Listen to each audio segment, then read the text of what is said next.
gentlemen, welcome back to SuperCoach Edge and, of course, another edition of Damo's Team Talk coming out of round 6. And must be said from the get-go, a much more positive week compared to last week.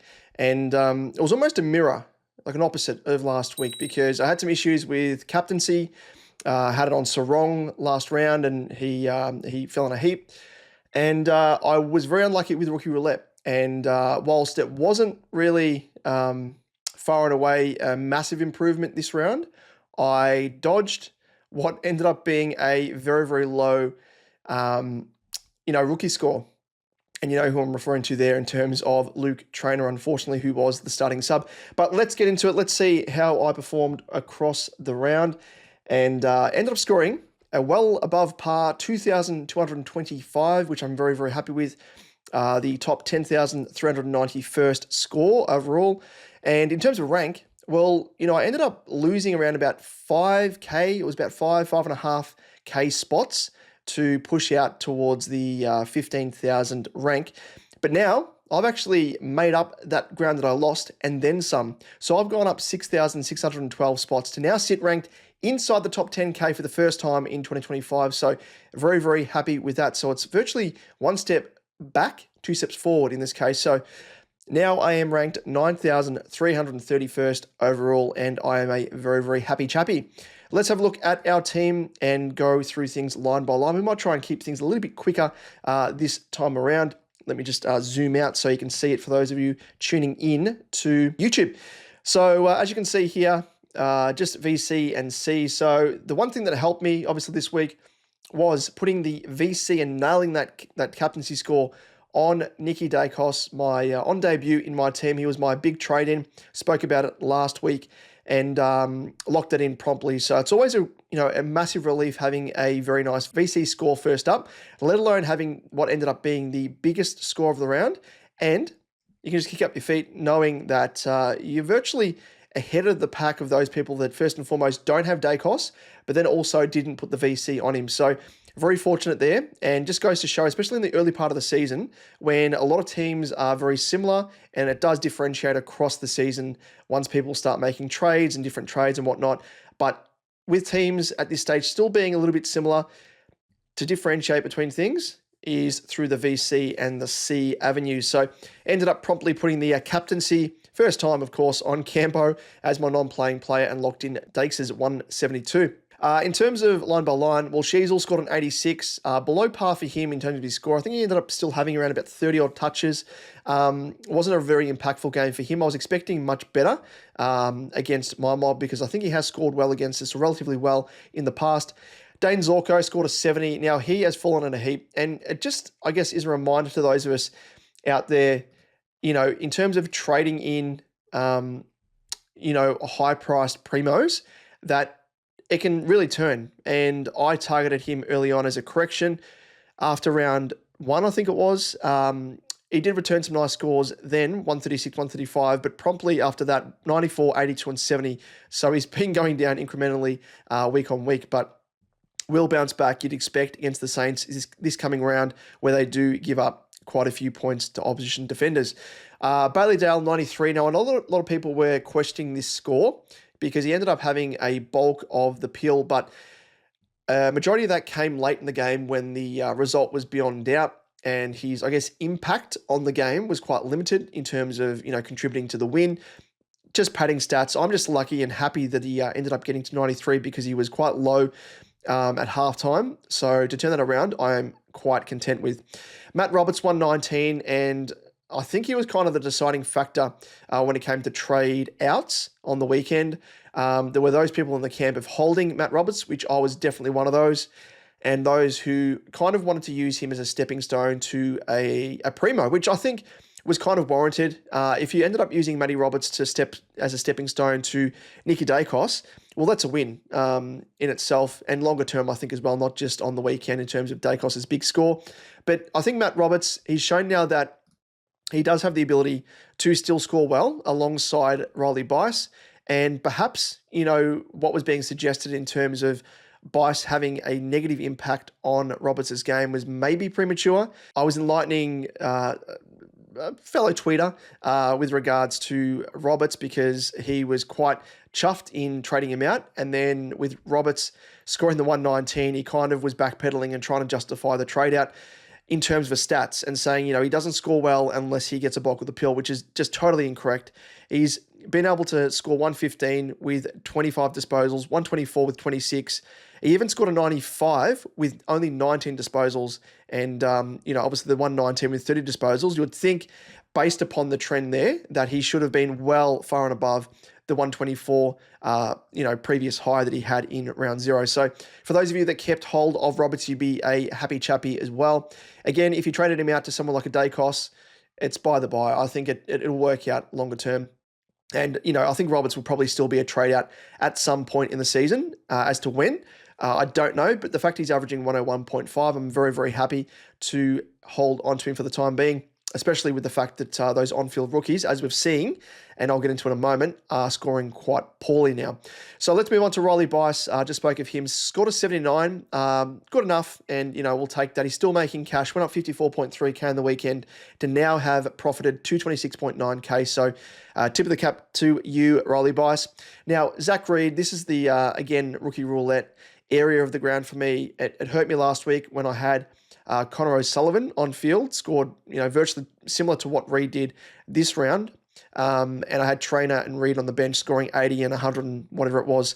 So this week, Reed 38, I was pretty annoyed with that. And then, of course, we got news that Trainer was the sub. So only came on in the last 5 minutes of the game, scored a 2. And now his break even is creeping upwards because that 2 is going to stick around his price cycle for another couple of weeks, albeit you could probably ride the storm if you wanted to. Once that falls out of his price cycle, he should be able to still make some coin longer term. But, 74 break even is probably hard pressed to make that and probably will go down in cash this coming round. But he's made 150.7K and is a very nice stepping stone to a primo if you want to use him as such this round. Saad Al Hawley. So I actually ended up trading in Gross initially. Gross, when I heard that he was named as a sub, I did a little bit of a pivot, and because I had Campo with the C in the midfield, I would have needed to rely upon an emergency on the bench in the midfield. And at that time, I had Clay Hall, who wasn't playing, Sartis not playing, and Gross as the sub. So I couldn't afford to rely on Gross scoring okay to then have his score subbed on field for Campo. So I ended up, pivoting, and that's kind of what you need to be in terms of trying to move with the changes in round. And that's something that I did factor in when I brought Gross in my teams. And I just was lucky that even though Al Hawley was the sub as well, I was like, the one thing that it's going to benefit me is swinging Holmes into the midfield and, allowing me to use him as the emergency to loop on for Campo. So Al Hawley actually opens up a DPP swing between defense and midfield now. So outside of, obviously Al Hawley being potentially a nice cash cow longer term, and I'm obviously hoping he will be, but it now allows me to swing things around with Holmes between defense and midfield. So that was part of the reason why I brought Al Hawley into my team. Moving on to the midfield now, Nicky Dacos, 172, incredible. I thought, and I was pretty confident that he was going to score around about 120 odd against the Lions because he does have, half decent history against them. 172, just completely from the stars, from the, out of nowhere. Caleb Sarong, 102, again, very, very disappointing. But I spoke about it on DR's stream, which I was on last night, and, chatting with Ben from SuperCoach Insiders, just about the fact that his lowest score has been 84 across last year, the entirety of 2024, up until now. So 84 being the lowest score, he's got a very, very, very high floor, probably one of the highest floors in SuperCoach. So with that, you're happy to have him in your team, and you're obviously just waiting for those spike scores and those ceiling scores, which we know that he can have in his game. And very strange that opposition coaches are still putting time and effort into tagging Sarong compared to Brayshaw, who has probably been more impactful across the early part of 2025. But we wait and see. That spike game will come in good time, so I'm not too worried about that. Adam Chera scored a 110, probably the most consistent mid-pricer we've had all season. Went up another 15K to now have profited 61.4k. He scored 106, 113, 98, 99, 117 and a 110. So really, really nice scoring from the Chesmeister. Clary Oliver, the pink sweaty pig, he's just not good enough. I mean, he's pushing towards the 100 mark, but kind of teetering around closer that 80 to 90 mark. And at this point in time, looks as though he won't be a keeper. However, don't be hasty in trading him out because faces Richmond this weekend and then West Coast as well after that. So hopefully he can have a couple of spike games and really push his price upwards, and we can use him as a genuine stepping stone because at the moment he's only gone up 16.9k. And I mean, we all have bigger issues and bigger fish to fry when it comes to trades. So don't bother trading out Clary at this stage, in my opinion. Ryan Marek scored a 91. And really justifying my trading of him a couple of weeks ago. Went up 20.6k on the weekend to have now gone up 162.8k.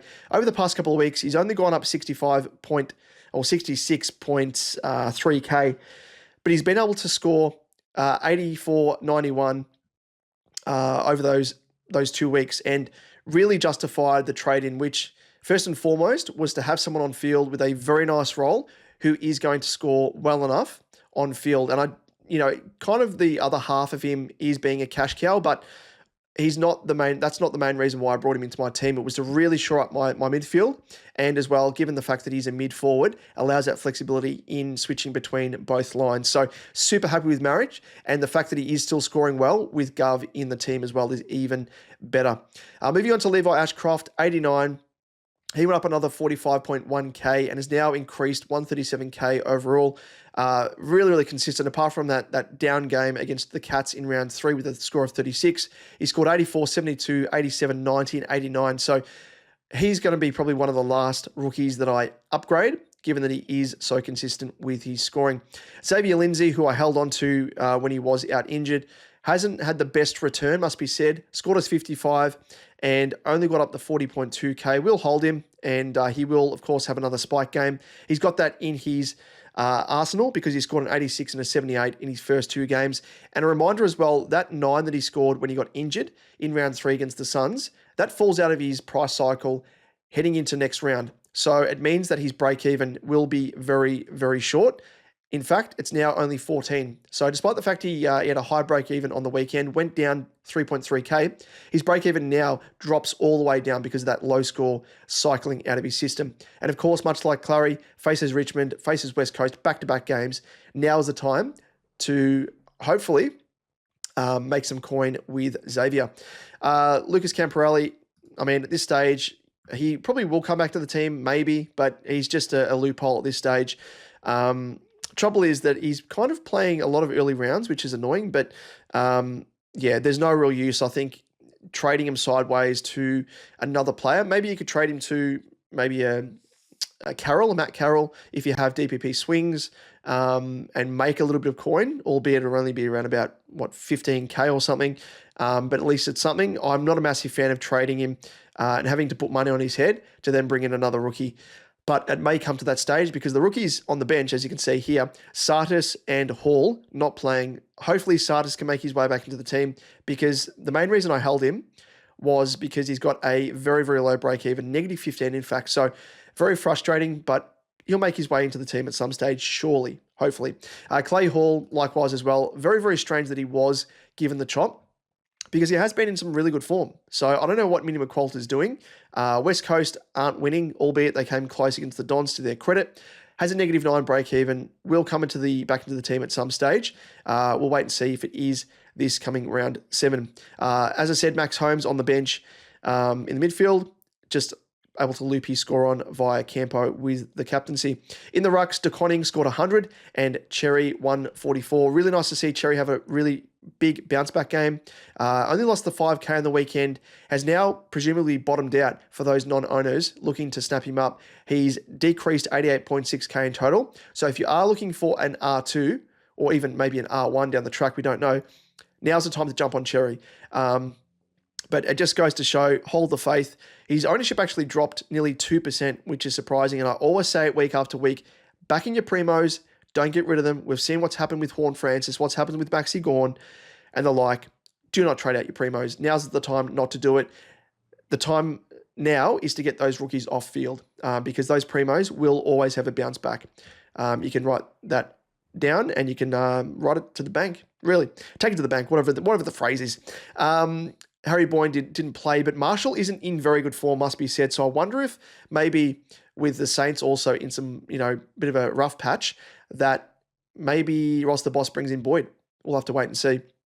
That would be nice, though, to have an extra cash cow in R3. Moving on to the forwards now, and we have Horn Francis scoring 94, going about his way. And I think you'll probably average around about what he's teetering around about now, which is 98.7. So maybe around about the 100 mark. And since a lot of people traded him out, which was in the back end of round 3, he scored... back end of round 2, I should say, where he's had a bit of a slow start, 83-61. He's since scored 82, 153, 119, and a 94. Really has that nice role. No reason to get rid of him, and happy that I held. McRae bounced back with that 104. Good to see. Wasn't tagged, I don't think, because he was tagged by Bedford, strangely enough, against the Giants in the previous round, but really consistent and averaging a 113.8. Rankin, an 86. He was on track for a bad score, really. Kicked a late goal, I think it was, and was able to salvage a score of 86. If he was, I guess, more accurate with in front of the sticks, he kicked 1 goal too. He might have pushed closer to that 100 mark, but he's been okay. I mean, he's actually probably scoring very similar to Horn Francis as well, but that's by the by, and yeah, he's going to be a keeper. So happy that we have him in our team. Baz Linker scored an 80, and he went up 18.9k, gone up 88.6k overall. But at this stage, the way he's scoring, he's a keeper. So I'm convinced with that now. Maybe 3 weeks ago, I was kind of a bit iffy still, but the way he's scoring, the role that he's got in Geelong's team, he is playing to an absolute T, and he's very impactful. Disposal efficiency can come back to bite him in the ass, but he's getting his hands on the pill, and bulk pill at that. Caleb Daniel scored an 88, and he's just going about his merry way. He's going to be a top 6 forward, averaging a 101.5, and just doing enough, really. The Caleb Daniel of old. Sam Davidson, I was maybe thinking about trading him out after this round, but he's really kickstarted his cash gen again with a score of 82. Went up 10.5k in the weekend to have now gone up 190.2k. So absolutely stoked with that, and he'll be in my team a little bit longer. And he's got that DPP now of mid forward, which just allows that flexibility if need be as well. So might even keep him maybe up to the buys. We'll just have to wait and see. But he's a really consistent, reliable rookie, and apart from a couple of down games there, he's doing okay. He's doing all right, probably based upon matchup more than anything. But yeah, he's still making us coin, which is the main thing. Isaac Kako scored a 55 against the Eagles. I was hoping for a little bit more, but from memory, I don't think he kicked a goal. So no, he didn't. So the fact that he's still able to score, even against Port, he didn't score a goal, and he scored a 62. West Coast scored a 55. So I think there is hope that he will have a spike game in his system when he comes out and bags maybe 3 or 4 goals against an opponent. Maybe that will happen in Anzac Day this coming round. We'll just have to wait and see. But he went up 18.5k, which was probably one of his high increases, second highest increase overall. So he's now gone up 60.7k in total. And again, another DPP player that will come in handy. Speaking of which, holding Elijah Hewitt has worked out an absolute treat, because he went up 39.3k off the back of a 97 score. And it was this spike score that we were hoping to see, because his first 3 games, 52, 58, and 22, just weren't hitting the mark. Was out with injury, came back, and to score that 97 with, 22 disposals, 3 marks, 2 tackles, 3 frees, 4-3 against, and 2 goals won, is a very, very nice sight to see. Break even now is -8, and he's really kickstarted his cash gen. So if he scores around about 53, according to SuperCoach Plus, he will increase another 25 to 30k, and will be close to that 100k profit mark, which we love to see. Caden Cleary was my other trade-in. Went up 45.9k with a score of 30. Wasn't the best. Still has a -11 break even heading into this week, and will make us 100K of potentially the next 2 to 3 weeks. So probably not a reliable on-field scorer. He's probably one of those rookies that, scored quite well in his first 2 games, 66 and 81. But yeah, he's probably relying upon getting his hands on the pill a little bit more. Hasn't kicked a goal though in his first 3 games. So if you can do that, that will obviously boost his prospects. But that's how I fared in this round. Let's have a quick look at the trades that we're looking to do this round. So, Matt Flynn is probably the one guy that we need to talk about. And he was in my team, starting team, traded him out after he was dropped. And it is still a little bit of a risk because it seems as though minimum quality is dropping rookies that are showing decent form, like Clay Hall, Gross we've seen, and Flynn obviously. I'm a little bit worried that he may be dropped again, but I don't know if we can really, ignore the massively low break even that Flynn has, and the fact that he could make us 100K over the next couple of weeks if he can maintain his average. So let's dive into the trading side of things here, and we'll need to work out who we trade down to Flynn, because Flynn is priced currently at 261.9K, is on the bubble obviously, so now is the time to get on him. Trainer is probably the one guy I'm looking to trade him out to. Trainer is 264.2K, has that high break even. That 2 will be in his system for a couple of weeks, but again, he's probably not a must trade at this stage. Zach Reed's probably the other one as well. He's priced very similarly to Trainer at 264.7K with a 14 break even. So probably these 2 guys I'm looking to trade out because the other guy that I'm looking to trade in is my fellow bagger in Matt Carroll, if I can find him here, which he is priced at, I can put his name in, 99.1K, so bottom priced, and I'm very bullish on his prospects and job security. I can say with authority, being a baggers man, watching him play, he impressed me in the practice game against the Saints in the preseason. Looked really good, looked assured, looked like he had experience at top level already because he had that confidence about him. Really good field kick and pushes up the ground as well. Kind of playing, I guess, Lockie Cowan's role whilst he's out injured.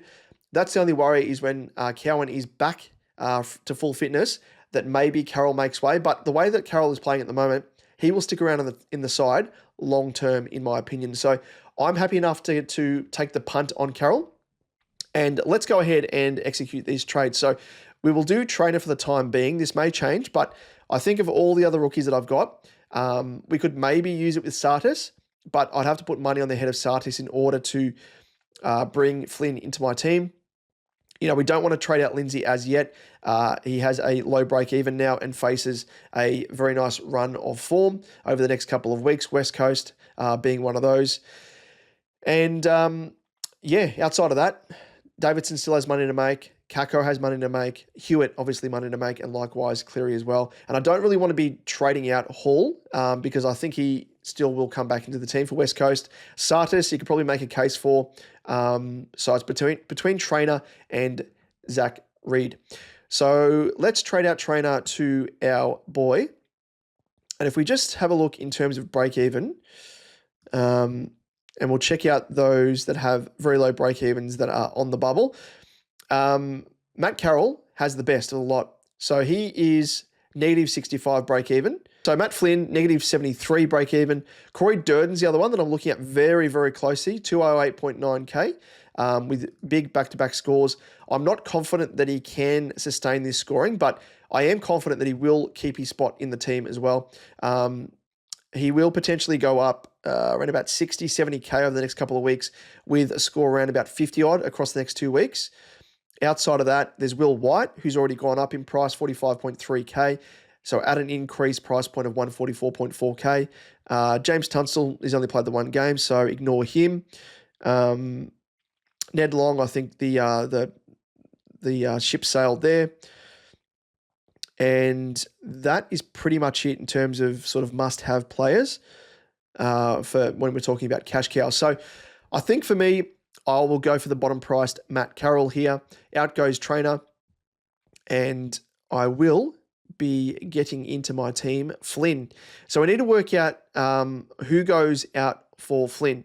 That's the really big question here. So I've got 250.8K in the bank via this trade. We'll go ahead and complete this trade for the time being, and we will assess our options. So we can put that on the head of any player, really, when we talk about cash cows, rookies, everything else. I'm not going to be doing, as I said, on Cleary, Davidson, Kako, Hewitt, Hall, Carroll, who I've just brought in, and Al Hawley. I could potentially do Reed as well, so get rid of both of those, which is quite funny because they've been a couple of the better performing rookies in recent weeks. But do I do that? Because Reed still has a low break even, plays the Pies, could get some intercept marks maybe, but he's probably one I'd look at. Sartis is the other one because he's not playing. Setterfield back into the team. He might have to bide his time in the VFL. And the obvious one is Campo. Now, I spoke about it earlier in terms of I'm not a massive fan of trading out guys that have not gone up in price yet, and Campo has a negative 41 break even. I just don't know when Campo is going to make his way back into the team. That's the big question. I mean, he's going to have to wait for injury or suspension for him to get his opportunity. And even after that, if he plays a game, we don't know how long he's going to stick around on the team. Like with that negative 41 break even, if he scores a 34, according to SuperCoach Plus, he's going to go up 33.1K. Is that worth holding if he's in the side and then out the next week? Probably not. And again, Carlton probably have a lot of the earlier games as well. Or maybe we've gotten rid of the most. Oh, they're kind of mid-round, round 8, round 9. We play the second game on the Friday night. Round 10, second game again. So to use Campo as a bit of a loophole, non-playing player loophole, doesn't really work on this occasion. Again, up until round 11, we play the third game, first game on the Saturday. And then, up until the buys for round 12. So, we can always trade Campo out and then bring him back in if he looks like he's going to be a very nice cash cow. But again, comes down to opportunity for him, which I don't know is going to come, or when is it going to come? I just don't know. So maybe I do that and just cut my losses with him and hold out for Sartis. The advantage with trading out Sartis, however, is the fact that he is priced at around about 77K or 78K more expensive than Campo. So it means that I am able to hold money in the bank by trading out Sartis. So this might change, but I think between these three guys, Reed, Sartis, and Campo, I don't think I'll trade out Reed for the time being. And I will flip a coin or work things out between either Sartis or Campo based upon, obviously, team selections. But we will try Campo for the time being and see where that lands us. So I will need to swing some things around. Campo obviously being midfielder. I'll need to swing. Okay, the way I'll do this is Kako will go into the midfield, Cleary into the forward line, and then flex will be Flynn. So let's do that. So Flynn scored a 141. 261.9K. That means I'll have 102.4K in the bank. And it means I've got a dead rookie out of my team, or a rookie that we don't know when he's going to come back. So those would be my two trades, I think. I don't think I'll be using a boost at this stage. Being able to do this trade these moves in two trades is very advantageous. It means that I have Cleary off field, who, yes, he scored okay in his first two games, but as you saw on the weekend, a 30 just isn't going to cut the mustard. Having Flynn at flex, I think, is a big advantage. What he scored against Wits is what I see his flaw being. Wits is probably the most restrictive ruckman in the competition when it comes to SuperCoach. So to score an 87 against him was actually pretty impressive. 141, albeit was against, I think it was Peter Wright at stages there for a majority because Draper went off injured. So got to look at his fixture as well. He's going to face Meek his next round. After that, he faces Gorn, and then he faces Nan Curvis the round after that. So all we need him to do is really play the next two games, and he will make us 100K. So negative 73 break even, as I said. If he scores 76, according to SuperCoach Plus, he's going to go up 65.9K. And then after that, if he's able to score a 76 that game, you'll have a negative 23 break even heading into the Melbourne game in round 8. and will go up 47.9K if you can keep that average around about 80 or 85. So that is over, well, that's 110K in 2 weeks. So that's the equivalent of, a cash cow. Plus the fact that he's able to score quite well from, 80 being, the floor. I'll take that every single day of the week. So I am very bullish on Matt Flynn. I'm a little bit worried, as I said, from the top about Mini McQualter. He's just a loose cannon. He's pretty much like a Bevo understudy the way that he's going at the moment with dropping plays, which just doesn't make sense. But I think those are the 2 trades we'll do. If we went for Sartis out instead of Campo, it means that we will have, what did I say? It was 77K extra in the bank. So I'd have a bank of 179K or thereabouts to fund my next upgrade. I guess I think Sartis has a greater chance of coming back into Essendon senior team as what I see Campo coming back into Carlton senior team. So I'm just kind of, just weighing things up there and, making the moves based upon what I guesstimate will happen. But as we know, things always change in SuperCoach and in footy in general. Let's make some moves now in terms of structuring up our team based upon guys that we have on our bench, loops, all that sort of stuff. So let's get to it. Alrighty. So Al Hawley goes back into the midfield here, and we swing Holmes back into defence. Means we don't have to play Reed on field, thank the Lord. So that experiment of playing either one or both of Reed or Trainer on field was fleeting, and it's now finished. So, we can't rely on both of those guys.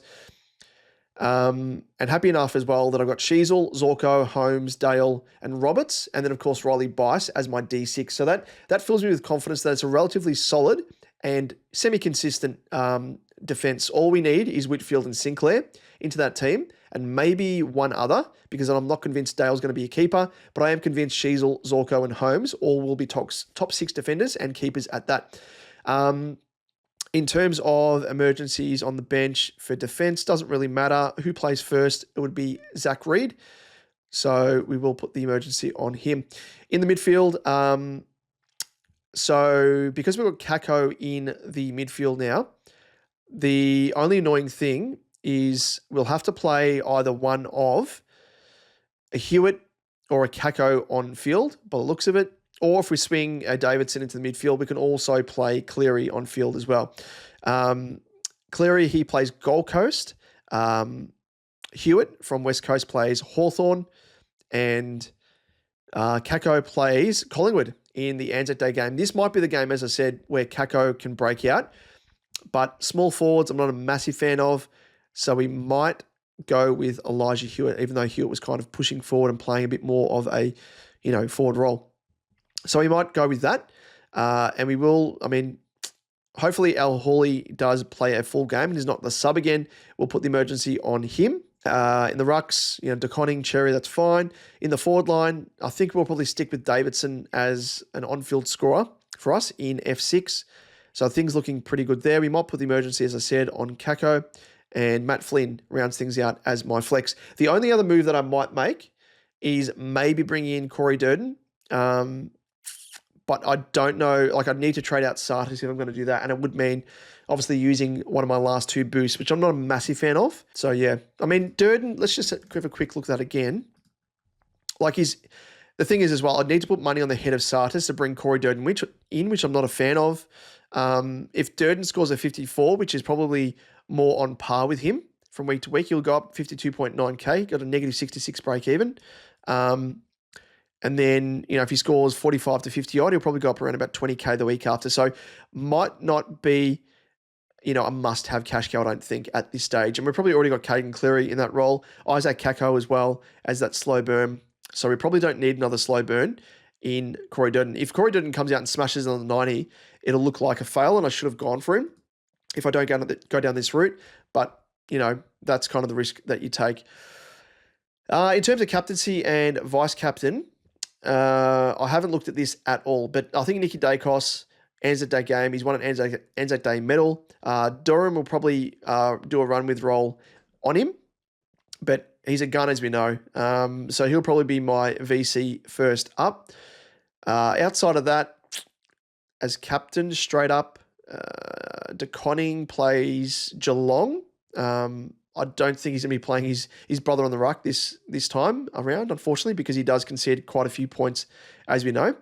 He's got Stanley and Blitzarves there, but maybe he's an option. Cherry as well, up against Jordan Sweet, Port Adelaide. Who else is there? Sarong, he plays Adelaide. Might be a tougher matchup in some good form. 125 he scored against them last season. Prior to that, 188, Sarong. Do we go from McRae facing Brisbane? Probably tough. Basilenka against my mob. I was projected for a 116. He's had a bit of up and down form against us. 119, 38, and 102. It'll probably be in all likelihood maybe be a Cherry or a De Conning, I think. Or maybe Zorko. Zorko against St Kilda. Even though Zorko's been in some pretty poor form, it is a risk off the back of that. But facing St Kilda, who concede bulk points to opposition defenders, as we know, might be that option. So we'll stick with that for the time being.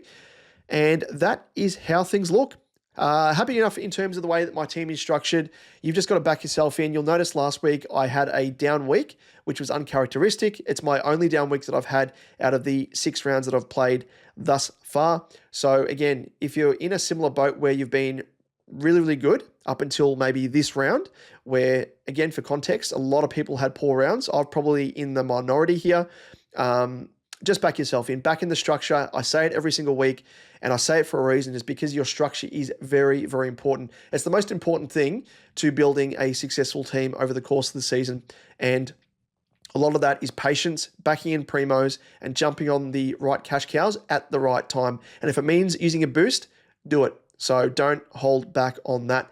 But that's it, ladies and gents. That is my team. And any questions, as always, comments, feel free to leave them down below in the comment section if you are watching this on YouTube. Likewise, if you are tuning in via the audio podcast, hit us up. Feel free to do so. Mainly across Twitter, as I say, because if you hit us up on Facebook and Instagram, we don't look at those messages that much. We're not very active on there, and we don't get sent notifications through Facebook, which is very, very annoying, and likewise through Instagram as well. So hit us up with any questions, comments, anything else, as I said, on Twitter. That is the place to do it, and I say that pretty much in every single video. So apologies if you're sick of me saying that, but I just want to drive that home because I did notice a message in our Instagram today from a week ago.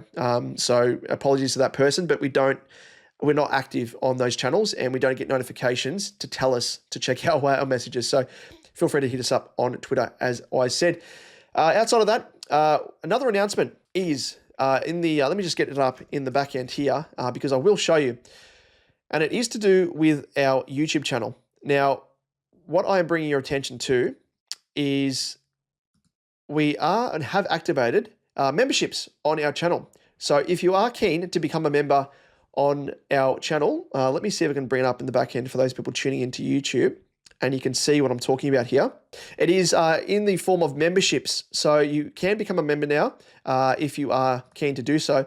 And what it grants you to is, we've just started it, so no one are members at the moment. So if you want to jump on as an inaugural member, please do so. Head to our YouTube channel. Let me see if I can show you what you get through that. Otherwise, I will do a bit of an explainer video. But so there are 2 levels. There's the Edge Gold member. Austin Powers, a reference there, which comes with loyalty badges. There are exclusive emojis you can use in chat, bit of a ding ding, the pink sweaty pig, a few other things as well. You will get a member shout out as well if you are an absolute legend and you would like to support us. To become a gold member at the cost of $3.99. So I think that's probably cheaper than most coffees, but that is that first tier there. The second tier is the Edge Platinum membership, and it is $7.99. And of course, you get the same as what you'd get as a gold member, but you get priority reply to comments. So when you comment in the live chat, it'll pop up on screen and come up with, I think it's it's in a separate color or something. So you get a little bit of a shout out in a sense. And for those live streams where we get a whole heap of comments coming through that are really hard to keep up with, and we almost need to skip over some, you will be highlighted, and it's guaranteed that your comment will be addressed and whacked up on screen. So as I said, feel free to do so. There is no obligation. Just thought we'd activate it because we noticed that we hadn't done it previously. So if you want to become a member of the SuperCoach Edge YouTube channel, feel free to check that out. Head there, and up to you.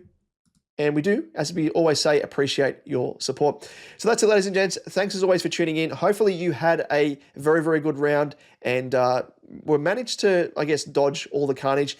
We will be back, as always, with our episode proper of SuperCoach Edge, so make sure to check that out. Apologies for the late upload for round 6, which was, I think, on the Thursday, but Liam and myself have been very, very busy juggling a few things in personal lives, and very, very lucky actually we were able to put up an episode as it was. So apologies for that, but that's it, ladies and gents. Thank you as always for tuning in. Don't forget to hit like, hit subscribe if you are watching us on YouTube. Give us a rating, give us a review. All those things across audio, podcast, and likewise on YouTube. And with that, we will see you in the next one. All the best.